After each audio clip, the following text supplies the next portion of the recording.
Hello, everybody. Welcome back to AWS Security Live, streaming live from AWS reInvent in Las Vegas. This is a show where we talk about AWS security and solving some of those security challenges with our AWS partners. I'm one of your co-hosts, Ryan Orsi, and I run a team of partner specialists on security, identity, and cloud operations. And I'm joined by several favorite co-hosts. Everyone's fighting for the title of the most favoritist. Let's start with Anne-Marie. Hey everybody, Marie Woodburn. I'm a Senior Partner Development Specialist focused on security. Awesome. Hey everybody, I'll go next. My name is Brian Mendenhall. I am the Worldwide Head of Security and Identity Partnership Organization Specialist, AWS. That's a lot of words. I didn't do that right? I feel like I nailed that. I need to get a hug. I'm Jacob Abbott, the Worldwide Cloud Ops Partner Specialist Lead. I'm trying to follow you, Brian. I felt like you nailed it. That was All great. right, I'll keep it simple. My name is Himanshu. I lead the team of our security and identity specialists.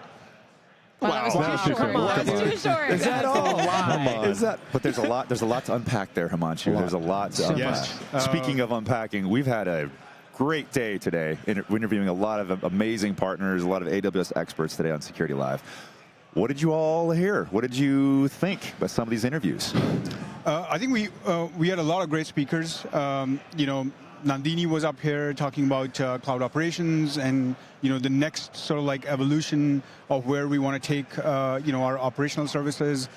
And Chris Betts talked about how Amazon is investing in making the infrastructure of AWS secure and making the internet a more secure place. Oh, yeah. So I think we had a good mix of both partners as well as AWS leaders. But the unifying message that I heard was that we are in this better together with our partners, as well as the AWS native investments that are going in helping customers' security outcomes. Security is a team sport. I've heard that one several times today, meaning you need help building your shed. If you recently... It's always a shed. Why is it always a shed with you? It's true. It's now an analogy. I just paid way too much money for his shed, and now I'm going to need some help building that bad boy. I think that's exactly it. At the top level messaging is AWS just, I think, like a couple hours ago, announced several amazing new security services that have come out. We've launched, I can say this now. Ruba's keynote is all kinds of new partner programs. I'm just going to stop there for now because I want to talk about how that all comes together. And you heard our service leaders say that our partners are the key to delivering those complete security outcomes with AWS services so that AWS customers can go make spoons. They can build aircrafts. They can become financial institutions. They can do the things that they need to do, and that security becomes easy. That was a key theme. Yeah, and speaking of, now that this is past the time frame of the keynote, I think there are three key highlights that I wanted to bring in, which are important for partners. The first one is a new GenAI security category for our partners. In the security competency. In the security competency. And Brian, do you want to add some more details on how does that help value our customers, and how will it create more energy towards GenAI security as a whole? Absolutely, yeah. So go to any conference over the last 2 years, and generative AI is just it's going to hit you in the face, right? But what we found at AWS and what our partners are finding is that customers are seeing challenges in deploying these generative AI applications due to security. Like, how do we govern this? How does data security come into this? And so what we have done is we have worked with the security competency to validate partner security offerings is an exceptionally high bar of validation to say that consulting partners can deliver turnkey outcomes for generative AI environments. And then ISVs are going to be validated in 3 use cases.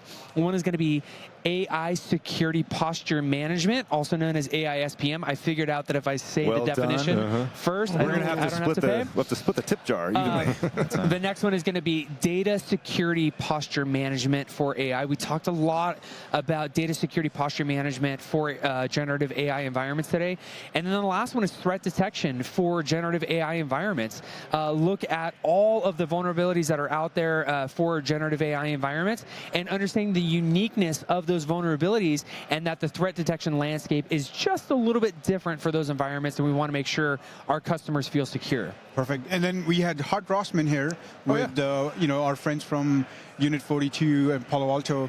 And we talked about the new launch of AWS Security Incident Service or Incident Response Service. And similar, this is, I think, the first time. It's the first time.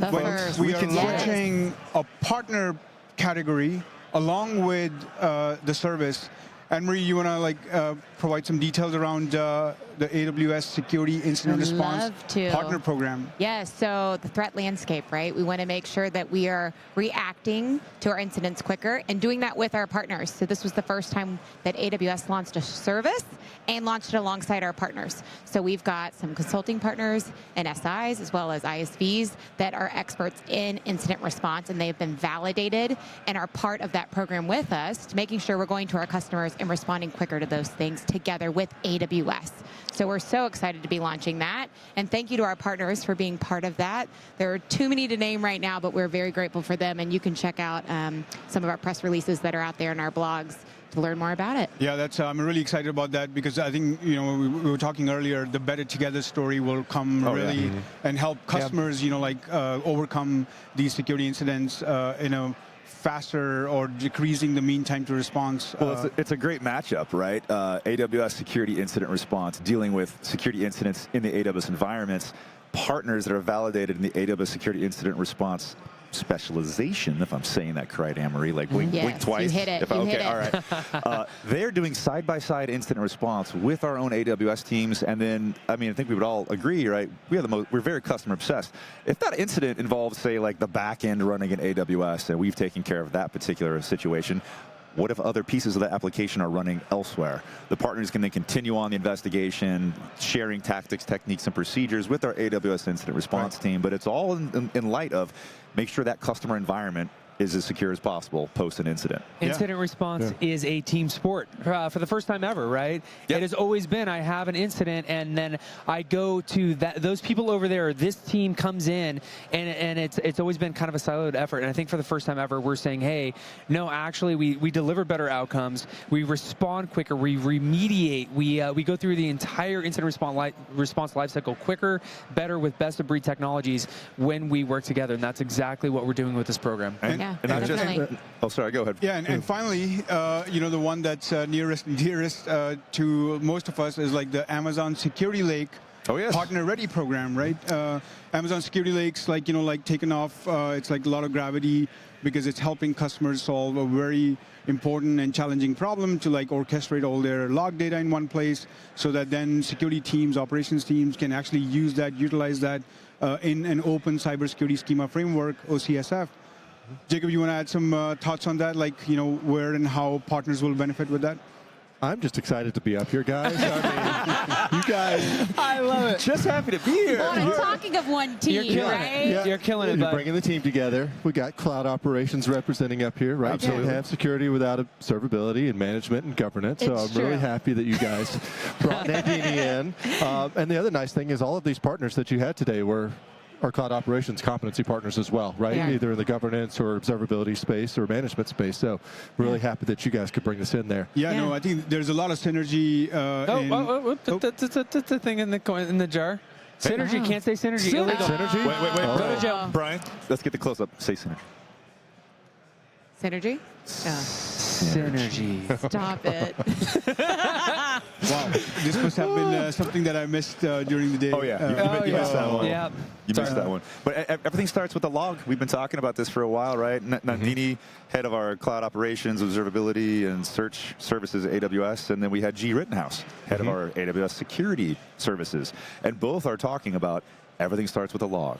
And with the Amazon Security Lake Service Ready program, where the partners that are validated in that, they're showing that they're providing a complete solution for customers that no longer have to go duplicate log files and do the extract, transport, load, ETL processes to do their investigations on different, whether it's a application monitoring, just application performance monitoring, or whether it's a real cyber incident. It's all coming from very similar telemetry sources. Absolutely.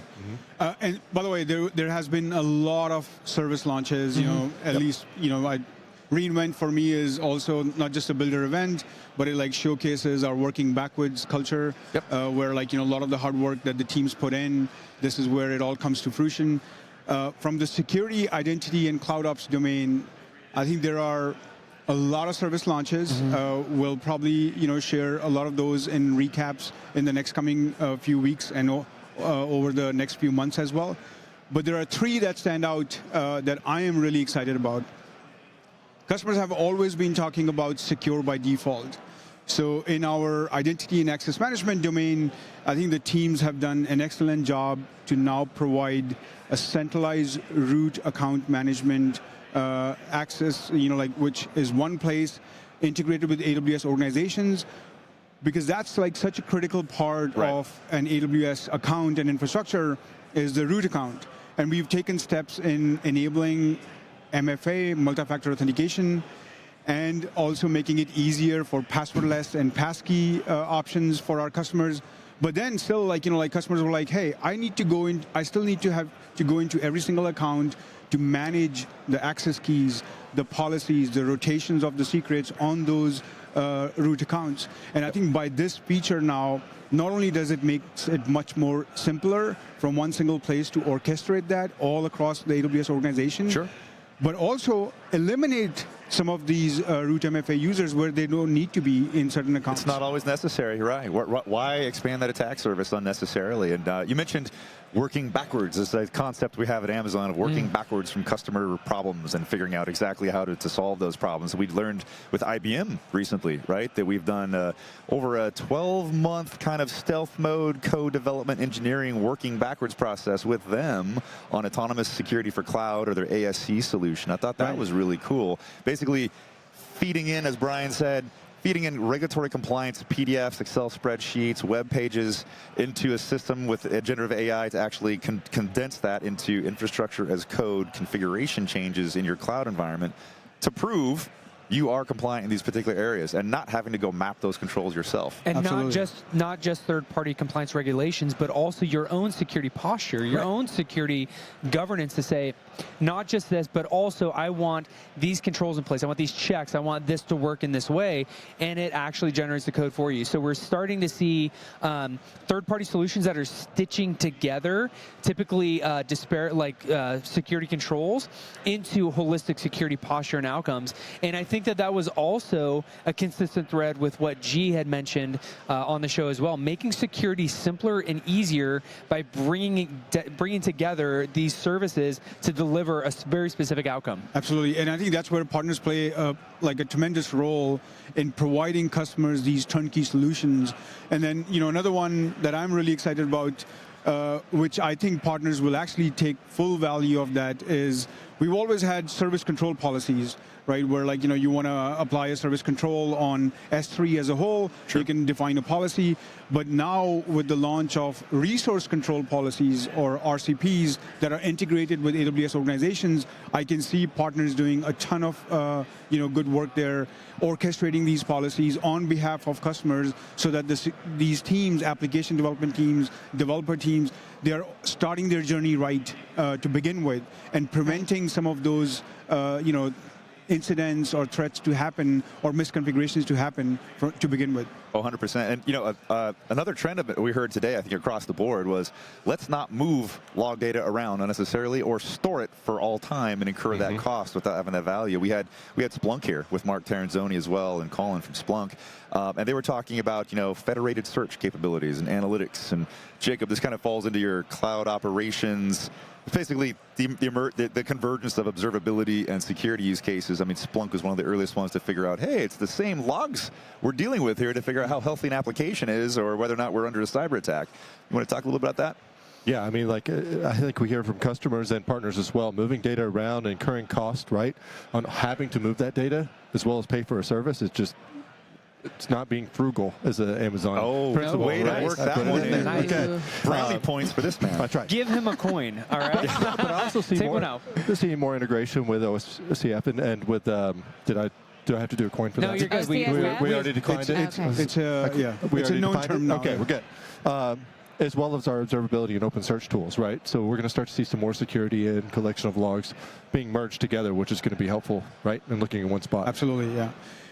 And then, we had one of our partner of the year here, Wiz, like a very fast-growing security partner. Super innovative. Super innovative. But I think one of the key things that their experience highlights is not just about the tools and the technology, but what the partner team at Amazon has been doing to make it easier for our customers to procure some of these services and take the undifferentiated heavy lifting from not just the security operations teams with solutions and tools, but also from the buyer persona to make it easier the procurement process, and try out some of these new tools and services from our partners in an easy fashion. Right. I think the amount of innovation that's going on our AWS marketplace is tremendous. Exactly. We talked about there's nothing worse than being in a position of you're in charge of security or a piece of security for your company, and you find a tool you love and want, and now you need to procure through their procurement process, and you're 6 weeks, 8 weeks behind, and there goes your project schedule. But going through the AWS marketplace, oh, it's an already approved vendor. It's Amazon Web Services. Great. That's awesome. Come on in. Right? Standard terms and agreements. Standard terms and agreements. We make that simple, which I'm sad to say, I've actually missed 2 of these shows that I really wanted to hear about. So hopefully y'all can maybe give me a summary. And if you did miss it, go back to our YouTube channel and check it out. But I want to hear about Vanta. They're an up-and-comer. I want to hear, they're growing really big and doing some really cool things. Vanta was really cool, and the restaurant analogy was super fun. We had a great time with that. I'm still hungry. I still want tacos.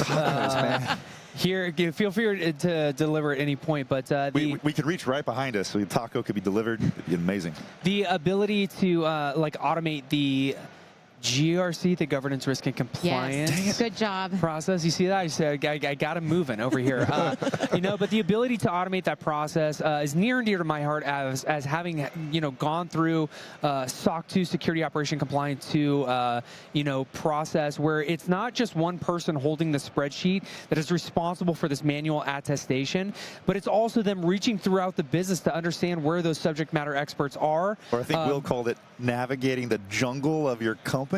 Yes. To find all the software that the company uses. Screenshot all the configurations of every software that ever existed in your company. Bring it in. Put it in a spreadsheet and say, this is how we can prove to the auditors we're compliant for exactly. X. And then next week, someone changes the configuration, and you don't know about it, and now you're out of compliance. Or that person leaves, right? The person with the spreadsheet says, I'm out, and they're the ones that knows where all the moving pieces are in that wild jungle. And so just the operational efficiency of an organization to be able to use an automated tool and the impact of that was really interesting. It was not just the ability to speed up the sales cycle and win deals where customers have their own compliance requirements, but also the sheer security posture of that when you're able to up-level your security posture based on frameworks that exist, right? I mean, compliance requirements are also frameworks to an extent. Oh, yeah. Saving people a ton of time in the compliance, regulatory compliance space. And CrowdStrike and Mission Cloud are saving people a ton of time in the security analyst roles. They're working together with CrowdStrike's use of AI, Charlotte AI. Right. Analysts no longer have to write a bunch of SQL queries to figure out what happened here and then what happened there. They're able to use natural language, and the tool can return back in also natural language. This user appeared to be accessing this resource, which is abnormal, and this happened next, and this data was taken. It's a really, really clever thing. And Mission Cloud are one of our system integrators, and I think also a Partner of the Year award winner, if I remember correctly, has been working together to make sure that not only are the software tools from CrowdStrike put in place properly and working with AWS native security as well, but that the teams at our own mutual customer accounts are trained and enabled, right? You can't just put a piece of software in front of somebody and expect them to know how to use it. They have to train them. So, all right. I think enough of the current reInvent 2024. It'll be good for our audience to stay in tune on what's coming the following week. Tacos. I'm in. I think the most exciting part is now, as we go and implement some of these solutions and help customers orchestrate and start adopting these things, we'll be sharing some of those stories along with our partners again in our ongoing series of Security Live, right? Every other Wednesday. Every other Wednesday. 8 to 9 a.m. Pacific, starting in February. Starting in February. Here on YouTube, AWS Partner Network. So all the social things we need to be saying, like it, click subscribe, Click tune like and in every subscribe. week. They say smash that button sometimes. Smash that button. We Oh. need a pop-up that I think all says the kids say smash click the like and button. subscribe, smash that button. I gotta ask my kid, you know, how I this don't know works. the I words. know. We'll get them I'm to not good with train the y'all words. on best practices. Yeah. And in addition to that, we'll keep our audience tuned on, I think, save the date for Reinforce, which is going to be our security-focused builder event next year in Philadelphia in the first week of June. So, save the dates for that as well. But we'll keep you guys updated on that in our bi-weekly shows. Yeah. Sounds love great. it. All right, folks. Enjoy the rest of AWS reInvent. For right now, this has been Security Live, and thank you for tuning in. Bye.